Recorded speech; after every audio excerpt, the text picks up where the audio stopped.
coaching some kiddos too. Reffing and coaching. And I'll tell you what, that takes a toll on you mentally when you get done towards the end of the day.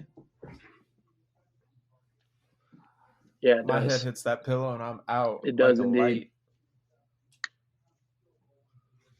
There's nothing like a long day of reffing basketball. I will say that for certain. I can't do it anymore. I physically cannot do it anymore. Yes, you can, because probably next weekend you're going to go ref another set of basketball games. It's like 2 weekends. See? Easy money, but There you like go. I really cut. Take I've a weekend cut back off. I cut back on games. I can't do more than like 12 games in a weekend. Yeah, you can't be 20 doing games anymore. the 15 games 2 days in a row. I used to do when I was in Spearfish on King Street. I used to do 16 to 20 games in a weekend. That's nuts. 10-hour days. Oh my Lord. The ones that are the worst are when they schedule you for 6 straight. Like you don't have any breaks, but you have 6 straight games you have to ref. That's when the knees start barking. Dude, my thing that I've noticed is that I just literally lose focus of the game. Like I'll start doing stuff and I'm like, oh, we're going that way. Damn, I just ran down this way of the court. Yeah. Shoot.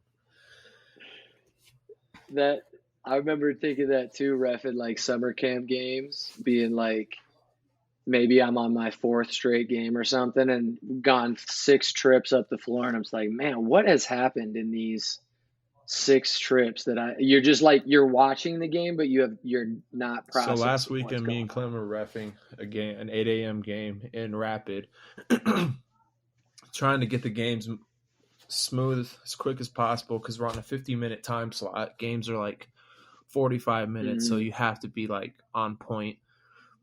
I'm getting ready to check the ball or hand the ball in on the far baseline. And then all of a sudden people start yelling at me like, push, don't. No. Because like one of our 6th grade teams is playing. So the coach knows me and he's just like, they like pointed at the court. I'm like, what? And Clem was just, and I look over to the garbage can. Apparently some kid on the team just yacked on the court. So threw up on the court. Then he started running towards the coach. And I guess the coach was like, oh, hell no. Like, don't come towards me. Puked on the sideline and then ran across the gym to the garbage can. I'm like, bro. Afterwards, I say, Keaton, oh man, you cannot just run to the bathroom, run to the garbage can. Like, if anything, we're gonna notice you ran off the court. We'll stop the game. We'll know something wrong is going on. Yeah, we got put back like 20 minutes, dude. Like every other game we're watching go by, and I'm like, are you kidding me? We're just a quarter and a half behind everyone else. I was so mad. It was a great morning. That's funny you say that.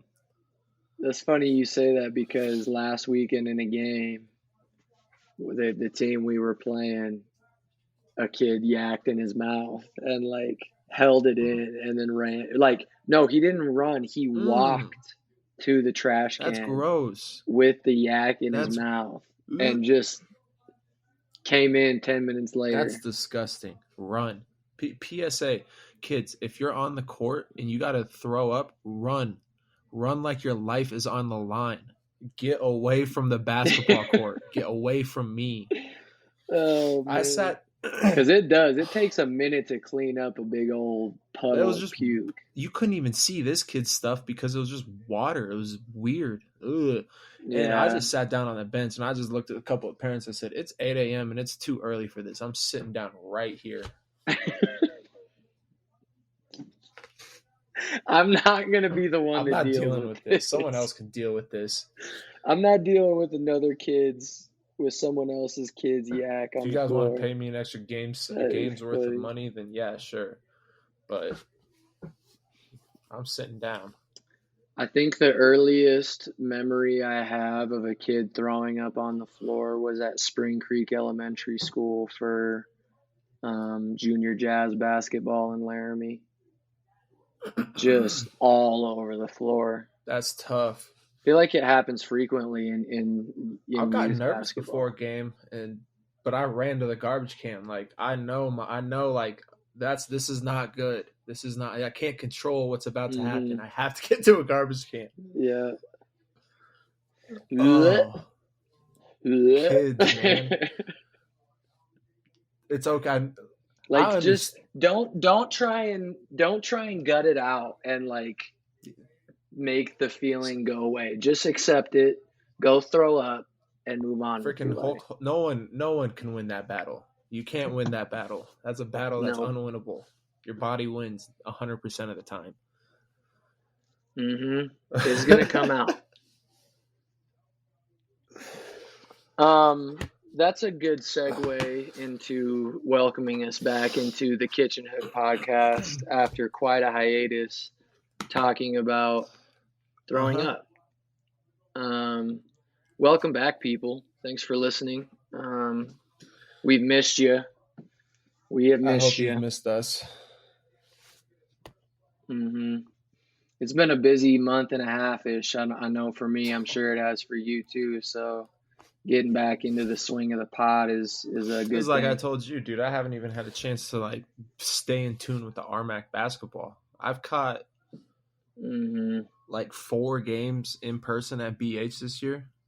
I haven't gotten to see very many because of coaching or doing something every weekend. You've been doing a good job getting your picks in. For those of you that don't know, we're doing a little RMAC pick'em with Mr. RMAC Insider and some of the other radio guys and stuff from around the conference. So, Bush, I know you posted the standings last weekend. We're in a 3-way tie for first. The Kitchen Hook, the Kitchen Hook podcast guys are having a nice showing in the inaugural RMAC Pick'em channel. It's me, you, and Bob Bonner, the Fort Lewis broadcaster. We're at 33-6, and then Nick Petrak, Rick O'Block, and RMAC Insider are all 32-7.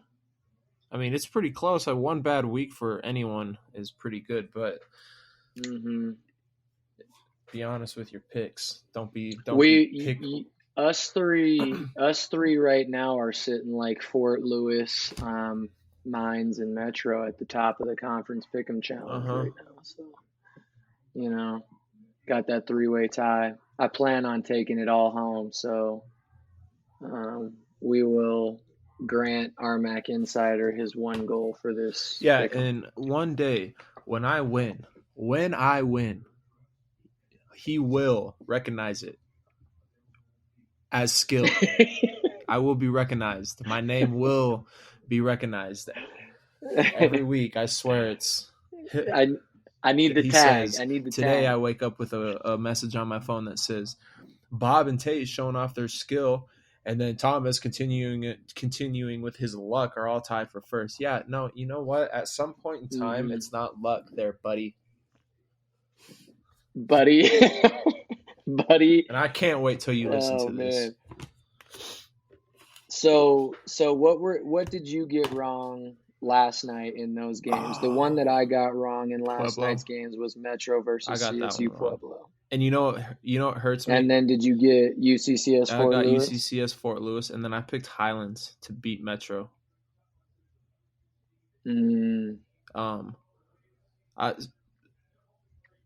This Pueblo Metro game hurts me because I do remember typing in Pueblo first. I was like, I don't think they can do it.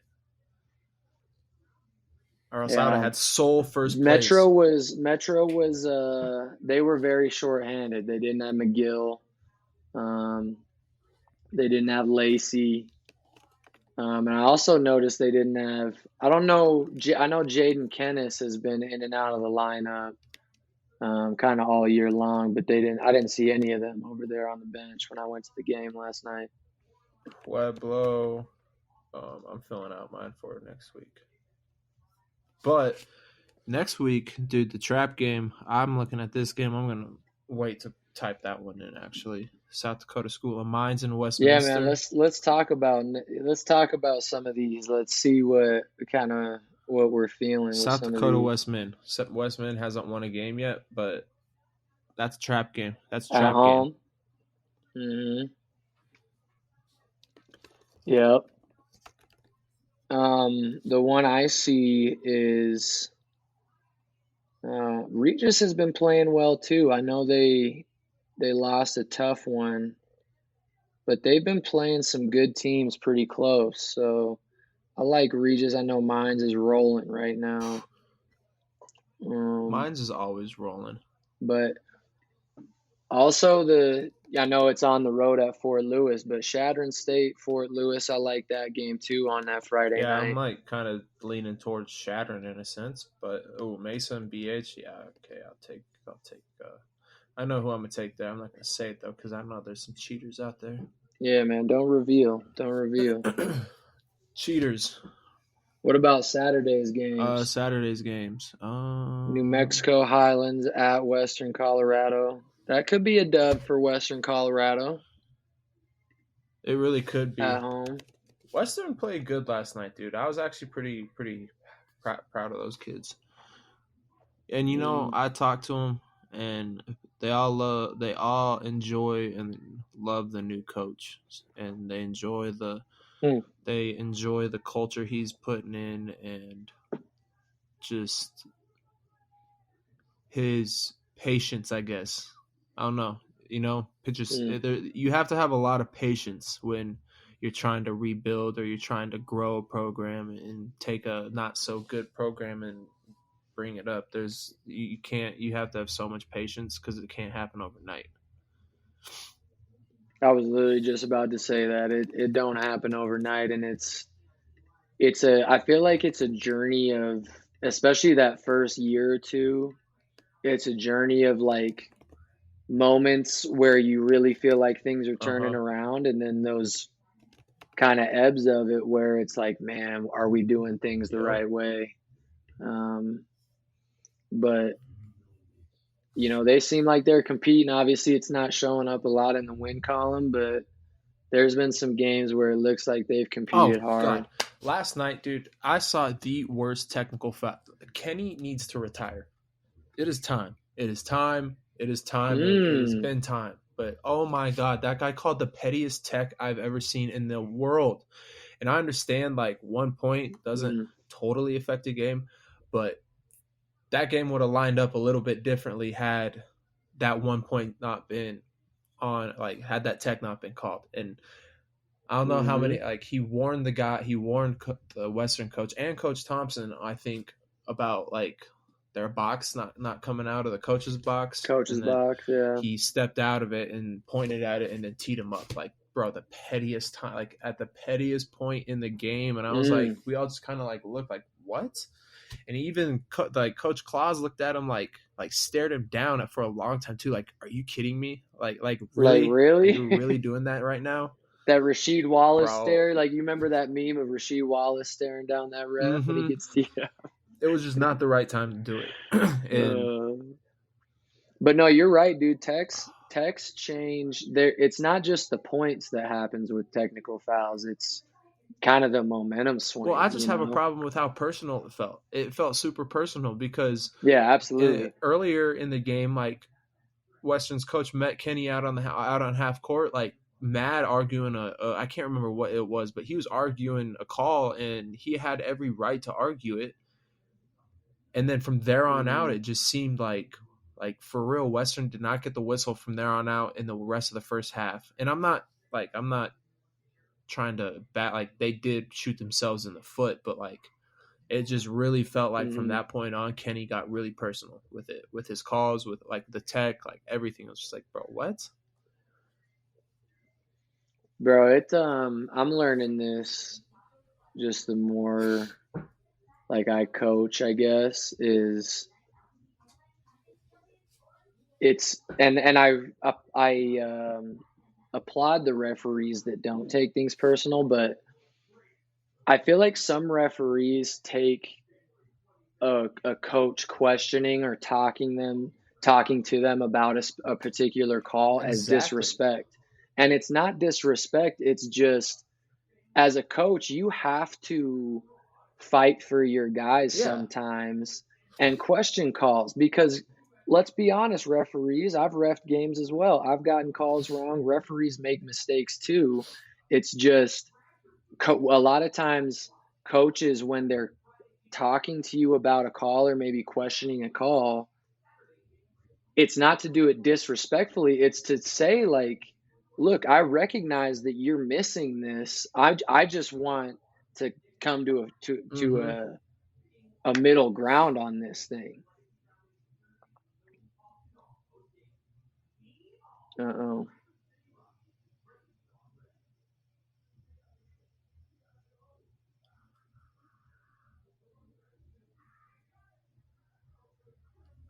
How long were you done talking there? How Did I long lose? have you not been talking? I've been done for about 15 Oh shit. seconds. Oh, because you were just blank.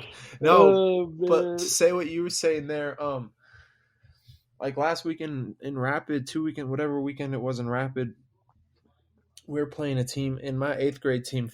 We finally get on the right side of the bracket. We made some adjustments, made my team a little more competitive, and we're in the semifinals, and we're playing the team that won, and we're in a close game. Like we got down 14-13 early, and I called timeout, like pissed, like, yo, are we gonna just like compete? Are we gonna compete, or are we gonna just roll over and just say, oh, we made it, and this team's better than us? Like compete, yo. And then next thing you know, we got a tie ball. We go on like a 17-0 run, and we're tied up. Like it was nuts. And then it was a close game the whole way. And then, bro, we get 2 offensive fouls like back to back. One, one of my kids driving, and then the second one we're at half court. Same guy calls it. And I'm like, yo, what's he doing? What's he doing? And like the dude seemed to be like almost like it was disrespectful. I had to call timeout and be like, I need you to come talk to me. Like, what is he doing? I have to tell my Yeah, I like was we like, need to it's not figure me this out. questioning your Yeah. call. I was like, I am questioning it, but at the same time, like I need to tell my kid what he's doing so I can stop getting these offensive fouls. Exactly. Like, I don't want you to keep calling them all day because I'm trying to win a game. Like, talk to me. That's not right just to walk away when I'm trying to ask a question. And that's where I got super And I'll frustrated. say this too. Yeah, I'll say this too. Like, especially I know myself, but coaches don't always approach Oh it the no, right way. And so I'll say that in defense I'm of really bad at it. referees. But like as a ref, at least when I've refed, whenever a coach would come to me with just the tone of like, hey, let's talk about this real quick, I was always down to have a conversation with them. But sometimes it's like, if you even want to have a conversation with them about it, it's like, nope, we're not talking about this. And it's like, dang, dude, like we're supposed to work together in this Mm-hmm. game. Like it's not all about just we listen to It's what not you me call. against Like we're you. supposed to question some of this stuff. Uh, Officials, man. But anyway, Yeah. It just sorry, refs. We just got to get it off our second, since we're chest. on this rant of youth Pause. basketball, dude, the same tournament I'm reffing, and this parent goes, "No, don't listen to your coach." Or like tells her kid to do something or guard someone, and her son was like, "No, coach said to guard him," and she goes, "No, you listen to me." And I was like, "Huh?" Oh my god, I was so close to just not being an official at the point and just being like, "Yo, you are ruining youth basketball. You're ruining your kid right now." Like, Yeah, parents, just stop coaching yeah, from the sidelines. You don't, yes, you may know something more than your kid's coach, but you need to teach your kid to respect that coach, because if they don't respect their coach ever, if they get to the high school, if they absolutely. get to once they get to school ball and anything like that, if they don't respect their coach and they keep turning to you, that coach isn't going to respect your kid, and he's not going to play your kid. Like, it, Well, it's just not even sustainable. Like if there's going to be a coach at somewhere along the line that goes, yeah, you got to stop mm-hmm. doing that, or else it's going to affect the kid or the kid being on the team or whatever. But there will be like, and I don't know, like if I'm the coach and I hear a parent saying that, it's going to be like, hey, you obviously don't think I can do a good job for your son or daughter. Why don't you just find a different team? Like if you're going to sit there and go against everything I'm saying on the sideline, you must not think I can do the Exactly. job well enough. Exactly. I mean, we've had a couple parents, I think, not a lot, like not saying that they didn't align with us, but just we're like, we're going to move on from Sacred Hoops and whatnot. And it's been like, I've had to really help out the director and be like, you know what, it's okay. Like it's totally okay. Some people, we're not going to be a good fit for everybody. Like not everybody's going to enjoy us, and we're not going to enjoy everybody else. If someone wants to leave, it's okay. Because if we sit there and say, no, you need to stay, you're making a mistake. Yeah. Well, then you're painting this desperate picture on us to try and keep in athletes. If you just say, okay, go ahead. Like if you guys want to go play with that club over there, go play with that club over there. If it's a better fit for your son or daughter, that's okay. Like at the end of the day, we want what's best for the kid. And two, you're going to have other kids coming in. It's a revolving door. When 2 or 3 might come in, one's going to leave, you know? Well, cool. We're +2, you know? Well, and it's like we would say in you know, recruiting kids all the time, sometimes the best recruits sometimes are the ones you don't get. And that's just, to me, says like it wasn't a fit from the program and the kid's standpoint, you know? So like, why are you going to force a relationship or something just because you want it to work? Like if it's not going to work, it's best for everybody just to acknowledge that and move on. Exactly. And like you said, you hit it spot on of saying your program isn't going to be for everybody. No. And that's kind of your job as the coaching staff or the decision makers to decide if they are for you. But, and also like you can't, as a program, if you're about a certain thing and a player or you know, a certain type of player doesn't fit what you want to be about as a program, like that's your job to see that and say, okay, like we can't move on with this person. No, I agree. I mean, we're going in the right direction though.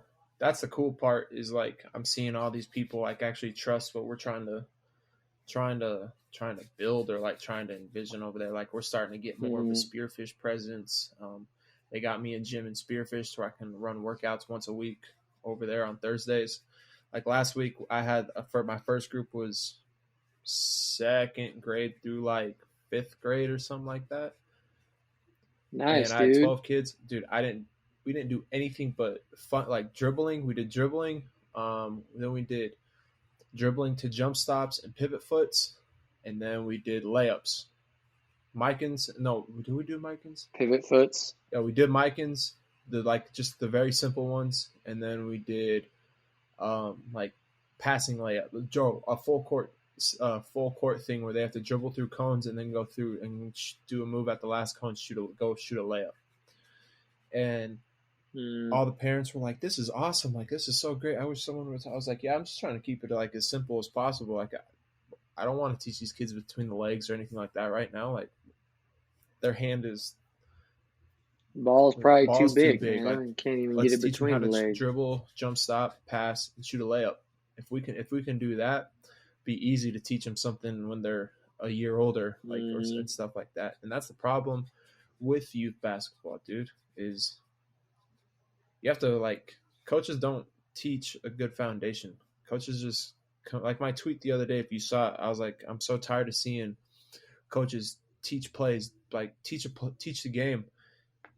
Sophie doesn't know to go set a down screen on the block because she doesn't even know where the left wing is that you told her to go stand on, like or the timing and all that stuff. I think some of that is the knowledge of the coaches some kids have at youth basketball. You know what I mean? Like I feel like nowadays there's a shortage of coaches just in general, but I think that's important. Like when you're working with, or when you're like bringing your kids up, is to hopefully find a coach that understands the game in some form or fashion. Like, for example, my buddy Adam, who I live with right now, he's coaching a youth basketball team, and like he doesn't know basketball at a like maybe the level that we do, or like a coach like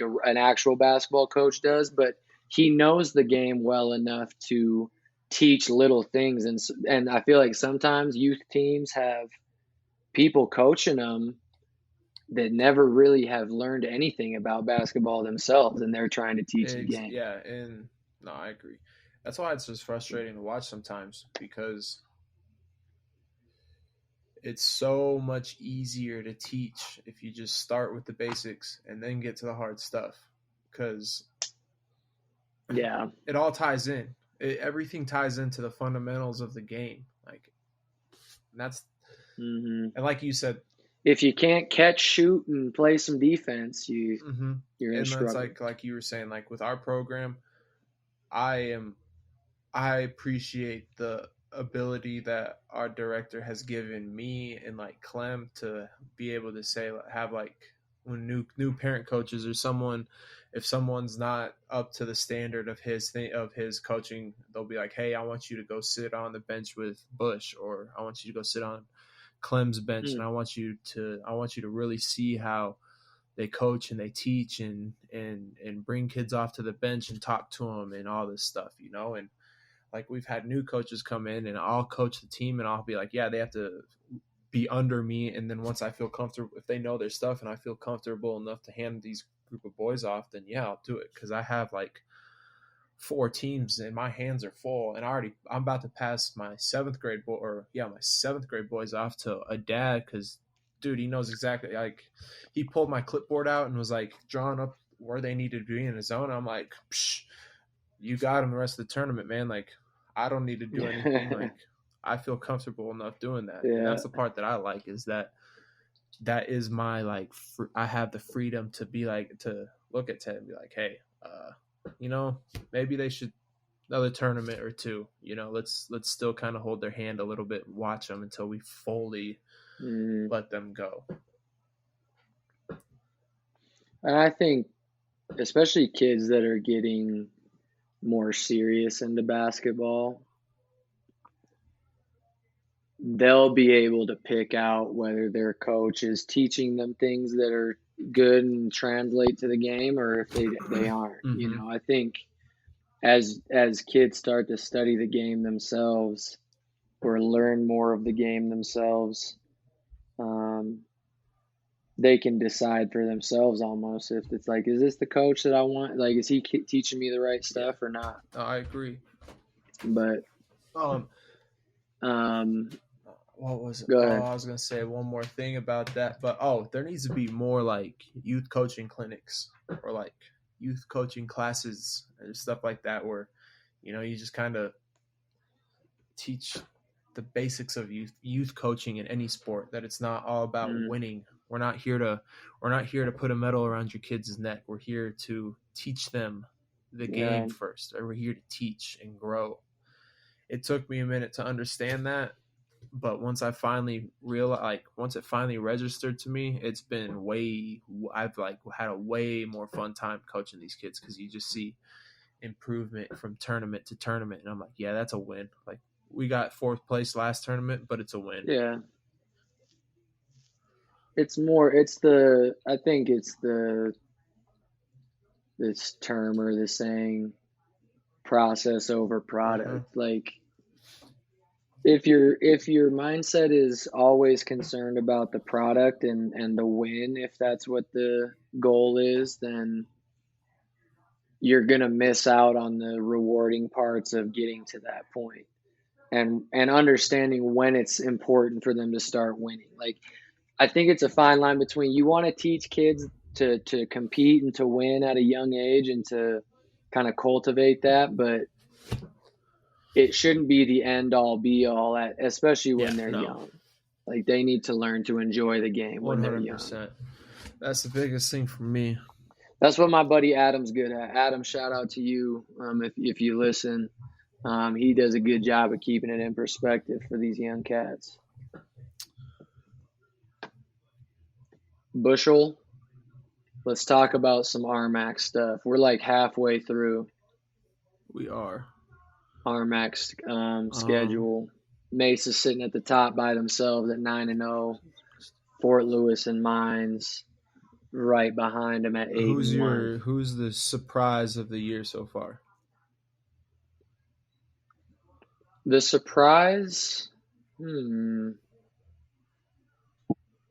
that's a really good question. I wouldn't say I'm surprised by the way the RMAC looks right now, by any means. Okay.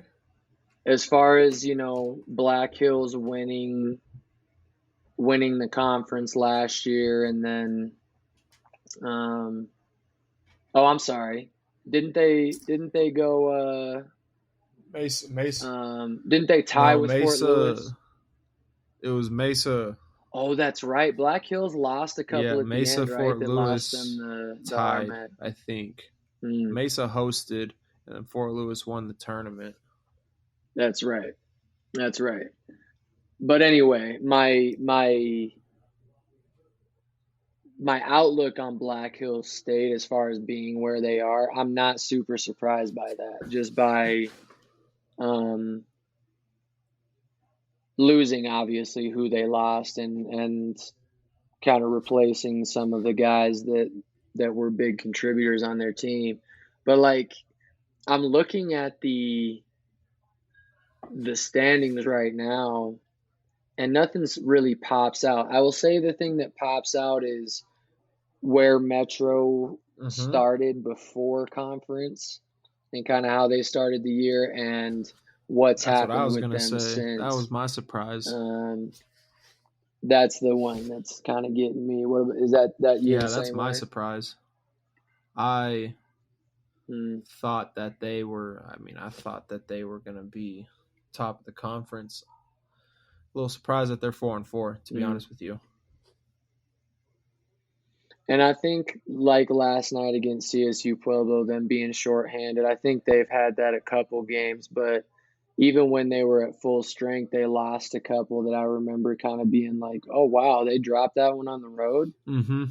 Or they dropped that one at home or whatever it is. So they're kind of surprised me just based on how they started the year. Because they got all the way up to like 8 in the country, didn't they? Or 12 or something Metro? like that? I'm not sure. I'm not Weren't sure. they? When they were like 9-0 or something to start the season? I'm not sure what they were 7-0, but I don't know how high they got ranked. I think they were ranked though. I remember they were way up there. They were ranked. They were, but because they had some good wins. They beat West Texas. Mm-hmm. And to Westman not winning a game yet. That's kind of shocking. That is shocking.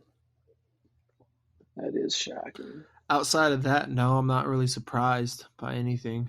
It's consistently year after year. It's the same thing. That's like I told you off camera. I'm tied for first in the pick'em. Not to toot my own horn there, RMAC Insider, but I am tied for first. And I haven't even watched a game outside of Black Hills State. Like, I'll be honest with you, I have not watched very much basketball from the RMAC side of things. But I've been around the RMAC for 8 years to the point that I understand what programs consistently year after year are good. Like you said, where it's hard to play at, what road games are going to be harder than others. But, other than that, it's really not rocket science. Here's a kind of random question for you. Where do you think is the most difficult place to play in the RMAC? CCU when it's packed. Really? Dude, it's so loud and right on top of you. Mesa's up there for me. I feel like Mesa was always a pretty tough environment to play Mesa. I don't know, dude. I was at Dixie one time. That wasn't that crazy. Utah Tech, man. It's not Dixie State anymore. Utah Tech.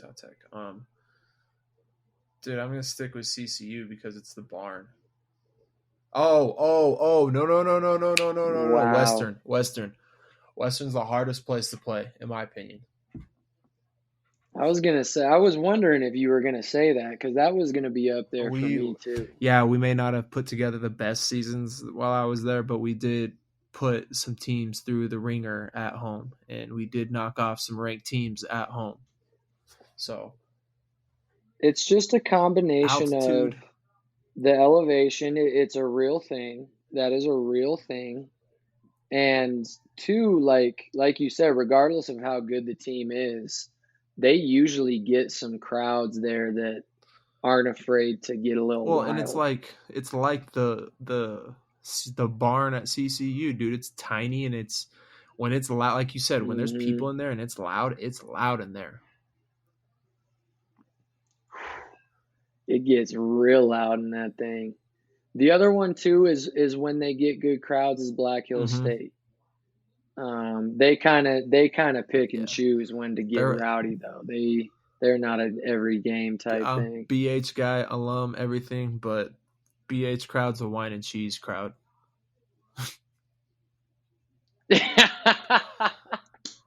Dog, there's one game there's zero energy. They like to Yeah, just like they watch. like to watch and That's it's funny, and I'm man. not dogging them. It's how North Carolina is. North Carolina's Right, right. fan base is a wine and cheese crowd, and that's been nationally noted by people from ESPN that it's not very rowdy sometimes, you know?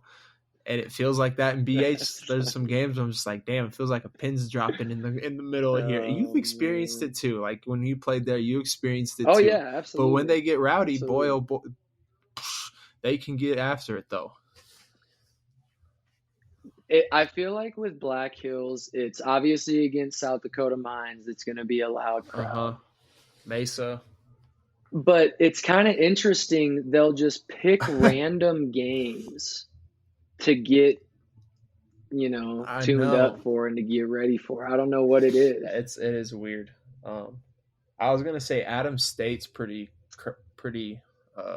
it's pretty packed too, but that's like a rivalry game for us. It can get wild at Adams State. I Yeah. just like those schools that are in the middle of nowhere.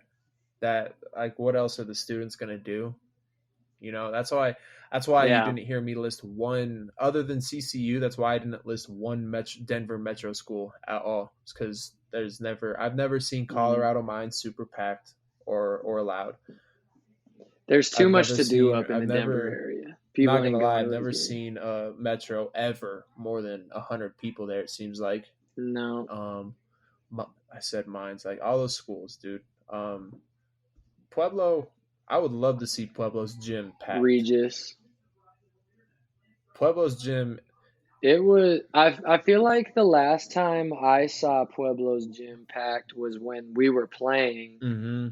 and it wasn't really packed, it was just more of a little bit more of a rowdy crowd, but if Pueblo's gym, if they could fill that thing would be raucous That'd in be the there. best gym in the Hmm. RMAC, in my opinion. Like it's a full Yeah, it's definitely. full 360 around the court of bleachers. Hmm.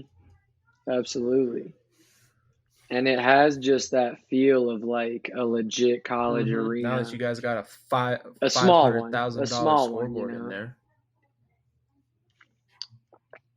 Yeah, man. That thing's LED, That baby. thing was nice. Oh my lord. The first time I saw that, I was like, geez, Hmm. that whole sound system, everything you guys got in there was just like, damn.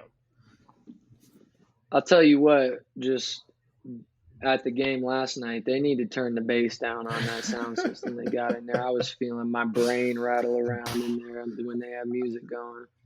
I was dying, dude. There's nothing going on the court.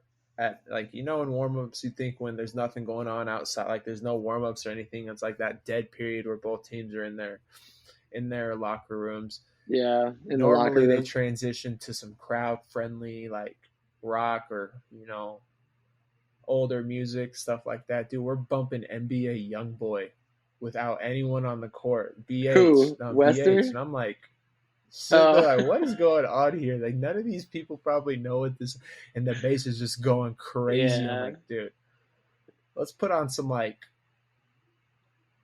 Let's read the let's put on room some here. rock. Let's put on some Tom Petty. Let's put on some like classic stuff right now. Tom Something, man. Petty. some Oh, Tom Metallica. I Petty, don't that's a know. great comment I would right have there. just instantly been like, yeah, there's no teams Oh, on the that's court. Boom, we're gonna hilarious. go to this song. Spam the crowd friendly song. Let's get them going. Yeah. Like, let's play the music that's for the players when they're out here, and then let's change the vibes I when was they're not. I like noticed it and I started laughing. I was like, are you kidding me? This is hilarious. That is too funny, dude. I was thinking of that they were playing some 21 Savage, and 21 Savage has some of his songs where it's like, what is this dude saying right That's now? how I was with my song. And I was just sitting there thinking, like, there were a bunch of old heads sitting around Mhm. us, and I was like, they're probably sitting there in their head saying, like, he isn't even saying words right now. Right, What is he even right. saying right now? I would Like, love to see. I can't getting wait. better. Part of me, I want to know what I'm gonna say in that day and age when I'm just trying to sit down, Me too, enjoy bro. a basketball game, and some bullshit's being played over the music system. Like, what is even being played right Yeah, now? What is this garbage? yeah. Back in my day, you could actually understand them when they were singing. And they, oh, I always tell myself I'm not going to turn into that guy, but it's just natural. I feel like dude. we all do at some It's point just in our natural. lives. The filter goes, and then It's because you just don't care anymore. You hit a point where you're just like, you know what? Mm-hmm. I don't care. I'm gonna say what I feel. Gonna say what's on my mind. People don't like it, then whatever. Dude, I was thinking about this when we were having our hiatus from these episodes, that you've been getting your rants out on Twitter. Maybe just giving you a 5 to 10 minute segment to rant about something NBA or college basketball related. Oh my god! Um, What about how just for your own how well-being. the fake GOAT is trying to get rid of his team again? I understood why LeBron said that Bronny could play on the Lakers now, because everyone else on the Lakers is so ass and Bronny's so ass that he went 0 for 7. And I was like, oh, it makes sense. Bronny, He's not ass, but he's not NBA material. no, not yet. Like that, I think that was kind of an outrageous statement by LeBron. Kinda. Because like he's year one in college, and he's got to prove himself a little bit. He ain't St. Vincent St. Mary's LeBron James coming out of high school. So I had the biggest. He's gonna have some work to do. I'm a Go Steph ahead. supporter, big time Steph guy, but that dude. Oh, there was a guy that tweeted like LeBron, or in order for Braun to come back from 3-1, Steph's knee had to be hurt, Bogut out, Draymond suspended, all that BS. And I'm like, bro, chill out. Look at the year before when Steph won. LeBron didn't have Kyrie or Caleb in that series, and it won 6 games. Like, I hate that argument so much. I've always hated the well they got lucky because so and so was out. Well, you know what? That's sports. Miami Dolphins lost 5 of their best defensive players. Still lost the game. Like, they still got to go out there and play. Still got to play it, yeah. Step up, next man up. I hate that excuse so much. That's a fair point. Because like, to bounce off that, it is different. There are differences to that. Now, let's say like Braun gets hurt, Steph gets hurt, those guys get hurt. Okay, that's a little different. When the superstar, like the guy, is out, things do change. Yeah. Which, like, for me, I was just about to bring up Toronto beating Golden State. That was one of those ones where it's not like you don't credit Toronto for winning that, but you can't help but feel like the series goes differently with KD. If obviously Clay and KD aren't hurt. Exactly. KD came out and gave him 16 but, like that. Yeah, And then is exactly. And so, maybe Toronto, if with Golden State still healthy, maybe Toronto does figure out a way to make it, um, you know, either win the series or make it a super competitive series. But you can't be out two all NBA yeah. guys and be like, oh, Steph should have won Mm-hmm. that thing. Like they were Mm-hmm. outmatched, man. No, I agree. I Speaking of the Warriors, Bushel, um, give me your thoughts on him right now. What the heck's going It's time on? to get rid of Draymond. Steve Kerr needs to stop playing all these goddamn mind games with everyone and just like I don't. They got to make trades, man. Mm, They need to get Andrew Wiggins. I love Andrew Wiggins, and that one hurt. This one hurts the most, but it's time for him to get traded. It's time for him to go, and I hate it because I've liked Andrew Wiggins since he was in Kansas, um, and mm, all that. So I think if they can find a way to get a guy like Lauri Markkanen or Pascal Siakam, I'll be happy. But until that day comes, it's just going to be the same thing, different day with them. And mm-hmm. like you can't to me Clay has no trade value. Like there's no Like, trade value with Clay. There's trade value with Draymond. Draymond's still like a Dylan Brooks type defender. You can get stuff out of him. You just got to deal with the other BS. You can get something from Wiggins. And I'm still up in the air about CP3, man, because he broke. yeah, Oh no, it's Steph Curry has five more years left of like prime Steph Curry basketball, in my opinion. 4 or 5 years left, and if they waste this, it's the biggest disgrace in sports history. Like if they waste that, mm, it's disgraceful with their own ego and stubbornness of trying to keep the big three together. Like those days are done. It's over with. Big three won't win another yeah, championship unless you get an all-star caliber player there again. Like yeah. And I'll say this about and JJ Redick was talking about this on his podcast. Like the same thing, like I know this isn't standard Klay Thompson numbers, 17 and a half a game, 38% from three, 42 from the field. But with the way he started the season, like ever since Clay's got hurt, every single year we talk about how slow Clay mm-hmm, starts the year, and then he finally heats up and gets mm-hmm. going. Which it looks like he's doing that a little He's bit right yeah, now, and he's playing much better. But I think the another bright spot is that Trace he's so Jackson good. dude. I I like like him I a like lot. Podes. Yeah, Pajemski, yeah, Pajemski's so good.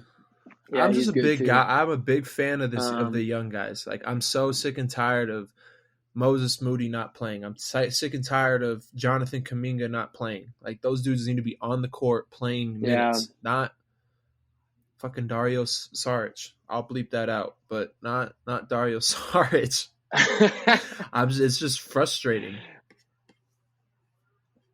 um,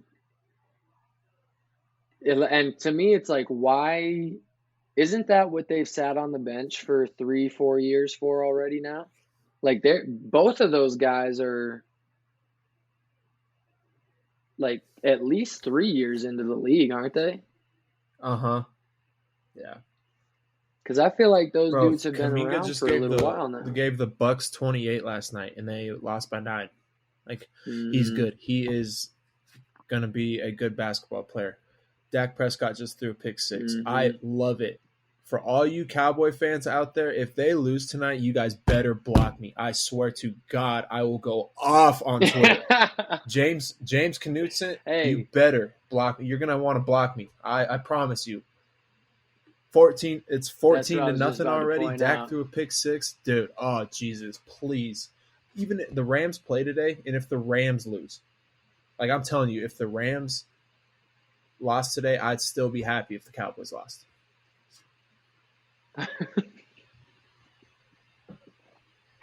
Hey, I know if the Cowboys lose, you're about to go at JMO in the group chat. Dude, what happened? One of their teams lost. One of his teams lost, and I put it in a group chat with put him in a group chat with me and Max. And I sent like a screenshot or something. I started talking smack, and he immediately he left the group chat, and that's when I screenshotted it. I screenshotted it and circled it, and I sent it to our fantasy group chat. I'm like, damn, JMO, you running from the heat, bro? He was not trying to Nope. hear it. Not trying to hear that. Oh, let's go. I thought you and JMO were about to lose your friendship the last time you guys got into it in the Nah. group chat. Nah. I'm glad Never. you didn't. I'll never lose friendship over sports teams. That's all fun argument. That's all good fun. Also, but I will say I am actually happy for him because he got to do his first scout, and his first scout was a win. And he texted me, and he was geeked did up, he? and I was like, "That's awesome, dude." He was like, "Bro, I knew everything. Like the coach asked me strategies, and I'm telling him this, and I'm telling him I was like, yep, you like." That's how it goes when you finally get that type of poll. That's beautiful. You can tell he was happy, but then I told him, I was like, hey, enjoy this beautiful. one. You got more scouts to come now. Now you got more scouts. Just absolutely, man. You better devote part of your life towards scouting I told him to now. keep track of that stuff. Like, keep track of your scout record. I've kept track of my scout record. Mm-hmm. I have a winning scout record. I don't want a losing scout record. I don't know what mine is off the top, but I felt like I usually did pretty solid on my scouts. I was 10-9. 10-9, 10-9. huh? I want to keep it above 500. It's just a pride thing, you know. Shout out to JMO for that. Shout out to JMO. It does feel good when like you talk about something within a scout and it all is happening just like you talked about it. That feels so good when that happens. Well, the best part is when you know you delivered a good scout and then they go out and execute the scout and you pull like a big win off. When we did that we pulled a Mines win off it was my scout, and we pulled off a win against Mines when they were ranked. I was so happy. Like, Shafe came up to me. He's like, dude, you killed that scout. I was like, you nailed it. Like, that's such a good feeling when you're like, damn, I really did kill that. Like, I did, because I knew everything. I was like, calling out inbounds plays, calling out the plays that they're about to do, calling out sets, And I'm just like it's, I don't know, it just makes you feel like, damn, I'm wanted. They actually believe in me. Well, it makes you feel like you're competing too, you know? Like it kind of, as a coach, you don't get to compete in that sense, and it like that's kind of your competition as an assistant. Right there, I'll say as an assistant, because you know how it is. The games when you don't have scout, it's like different. It's different. Yeah, it's 100%. You feel different. You don't feel the pressure as much. Like, obviously you're still involved in the game and feel that pressure of the game, but when it's your scout, you feel like I remember feeling like, oh my gosh, I hope I'm good on this stuff. And that's where I was just about to say, like it's not like you're not into the game as much, but it's like the pressure. You're just not as much of a weight. You're more loose. Like, all right, whatever. You know what I mean? I did have one bad scout, like one bad presentation where I hit a mental like whoa and just completely forgot the plays, like the inbounds plays, and I went and I just did, and it was a good save, and I just wiped it off with my hand, and I just said, you know what, screw it, guys, you guys know what to do. Like, it's easy. It's just basketball. Guard the stuff, guard the screens, guard everything that we've done. Talk a little bit. I was like, it's simple. It's not rocket science. Do we know what we're doing out there? And everyone was like, yeah, like exactly, we know what we're doing. And I was like, all right. Went through our bullet points. I was like, Shafe, you got it. And then afterwards, I looked at Shafe. I was like, dude, I'm sorry. Like, I completely it completely went out. Like, you just lost it. I'm sorry. Did you ever have a scout or like things that happened within your scout that you were like, ooh, that should have been in there, or I should have caught that, or whatever? Many times. I did many too. times, Yeah. and you're just those ones suck. You're like, dang, they've done this a lot. How did I miss this? I remember, especially when it's like I remember the first time that ever happened to me. I was the GA at Concordia, Mm-hmm. and we were playing. Can't remember. It was one of the NAI schools in Kansas. Can't remember which one it was, but they had a free throw break that they ran. Oh no. And I didn't catch it in the scout, and they ran it, and it was a close game, and they ran it and got a quick bucket off of it. And I just remember Coach Lindback looked at me and he goes, "That's on us. Like, that's our fault. We need to have that as part of the scout." And I was just like, "Oh man, this is not good." It's such a terrible feeling. He's like, "Dang, I did not do good at my job right there." Nope. I apologize for that, Coach Lindback. That's my fault. I remember my very first scout at DU. I was nervous as hell. I was so nervous. And then I just went into presenting it, and it was easy. And me and Bino walked out, and he's like, "How'd you feel?" I was like, "I don't know." I was so nervous. And he's like, "You did really good." I was like, "Oh, word." Yeah. All right, cool. We almost won that game. And that's where I was just like, all right, I can do this. I understand it. I know what to do here, type thing. It was a confidence boost, almost. With scouts, you have to watch. Obviously, you have to watch the games, but you can't just watch this is one thing I was talking with a coach about, a high school coach about, and I was like, the biggest thing about college scouting, or scouting at the college level and maybe at the high school level, is you have to watch the full game and really break it down at the college level, because the details are so much more they're so much more important, I guess, at that, because it's such a small margin for my error. Space bar is getting worn out. Your space bar gets worn out from pressing it so many times. Exactly. It's not just watching and catching the basic things of what they do. It's all of the little details that go into the game that they're going to make a difference throughout the game. And so I was telling him, I was like, for example, for a high school scout, I'll watch two or three games maybe. And, it probably is a total of 6-7 hours of actually of work, sitting down and watching stuff, maximum. At the college level, it's you're spending a minimum of 12 hours watching. It's a week's worth of work.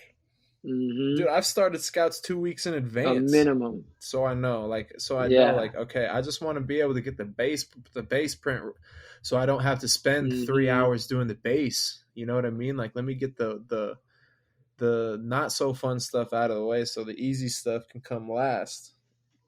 But yeah, man, I don't miss that's that the part thing, of it, and that's why with you spending 12 hours. I think players need to understand, even at the high school level, why coaches get so frustrated when you don't take a scout serious, and you're just messing around during shoot around, or when you're messing around going through other teams' stuff. It's because we spend hours doing it, staring at a screen trying to figure out what to do, and you guys can't even take it serious. Dude, Brandon lost it on the guys one time in West Minn, and I have never seen B. Willie lose it. Are you kidding me? He's like, because they weren't taking it. He's like, you know what? This is why we're so bad. He's like, you guys just don't care, just dicking around the whole time. He's like, I spent a week on this, and I'll just go throw it away right now. I was like, holy shit, damn. But I understood it, because it was we do spend a lot of time while you guys are out messing around, having fun in class, and then hanging with your friends. We're in an office watching film and games after, we're watching a game, and then I'm going through and watching this kid's last 5 games of highlights to try and figure out, okay, this kid, he is very good at dribbling right and pulling up for a jump shot. He doesn't like to go left, that type of stuff. Like we don't just come up with the game plan just by looking at the stats. We have to watch the games and we have to see what you guys do. Frustrating. So frustrating. But all right, dude, let's watch some football. Hey, heads up, Cowboys are down 14-2 or 14. Jesus, that's first downs is 9-2. It's 14-0 Green Bay. Come on, Green Bay. Oh, I love that. JMO, the Cowboys suck. Love that. Let's watch some NFL football. Have fun, y'all. Kitchen Hook Podcast. Episode 37. Good Episode 37. We forgot to tell you guys that part again. So. Yeah. Sorry. We're out of practice right now. We'll get back in. Peace, y'all. Peace.